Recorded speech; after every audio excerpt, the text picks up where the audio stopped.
Hi, everyone. Identity, the road less traveled. It seems like a relatively easy subject to treat, but in reality, it is quite complex. And I've decided to approach this by addressing the concept of an identity crisis, which implies that the absence of an identity is what creates the crisis. But if my life, which is explained enough over there behind me, were to be used as an example, then I would say that my identity was my crisis. For as long as I can remember, I've heard it said that one must develop a very strong identity and a distinctive style of one's own.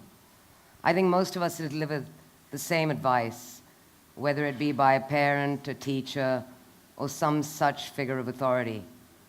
And it appears as indisputable instruction, but it is a daunting challenge. The effort to build that identity as distinguished from others often antagonizes our core, who we really are. And unwittingly, I believe that we become estranged from ourselves. The effort itself seems to defy that natural state of evolution which is yielded by an almost imperceptible process of discovery. Instead, it constitutes a digression which can at best deform or worse, disease us. And gradually we might find that we are no longer victor but victim of our own identities. As a child, I didn't want to be different. I wanted to be the same as everyone else, to feel like everyone else, essentially to belong. The being different is in fact a cruel contradiction that is feared by every child, celebrated by the parent, and often coveted by the adult. I was inherently and effortlessly different. I was transient everywhere I lived, but in my desperate search to be the same as others, to belong, I forged multiple identities and buried myself beneath so many different facades that I was unable to find my way to who I really was. Eventually, all my lies were uncovered. I was exposed. I was rejected, ridiculed, humiliated, and the shame was overbearing. Worse, the silence of loneliness was deafening. And it was then that I found solace in the world of addiction, primarily an addiction known as anorexia bulimia. It's a world in which I was able to suffocate the sense of shame and anesthetize the loneliness and pain. And suddenly, I had a new identity. I was an addict, a label that affected a set of beliefs about myself by which I was shackled for the next 13 years of my life.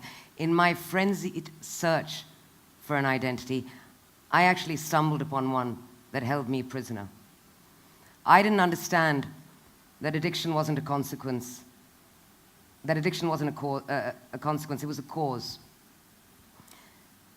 Inherently, it is a virtual predator aroused by fear and nourished by the need to not only escape fear, but many other feelings that I had never learned how to negotiate. I never learned to feel my way through life. Like many other young people, I had been encouraged, if not forced, to think my way forward. The rhetoric of conventional rehabilitation told me that I could never shed the label. We were told that we would never recover, and that we could only hope to be in recovery for the rest of our days, forever threatened by a relapse into our various, sometimes numerous addictions. I was taught to consume a regimented diet, motivated by need and devoid of desire, to never feel hungry or full.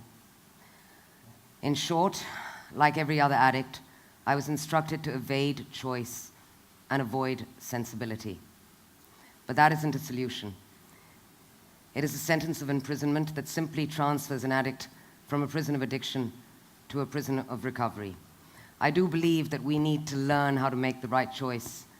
We need to feel the right choice. But that is only possible when we take the road less traveled, and that is to deconstruct our identities, dismantle the definitions that damage and imprison us, heal our own instincts, restore their virginity, and with it the power of all possibility. Now, addiction is a modern-day epidemic, widely misunderstood and mistreated. Anorexia bulimia is in itself little understood as an addiction, but what is important to know is that the nucleus of the addictive tendency lies in the subconscious of an individual. That in itself is a burial ground of emotion camouflaged by a carefully constructed identity. That identity needs to be systematically disassembled and the subconscious penetrated if an addict is to ever find real freedom from addiction. If any psychologically impaired or emotionally handicapped person is ever to find a real sense of freedom within themselves. And that is all I have to say. Thank you very much.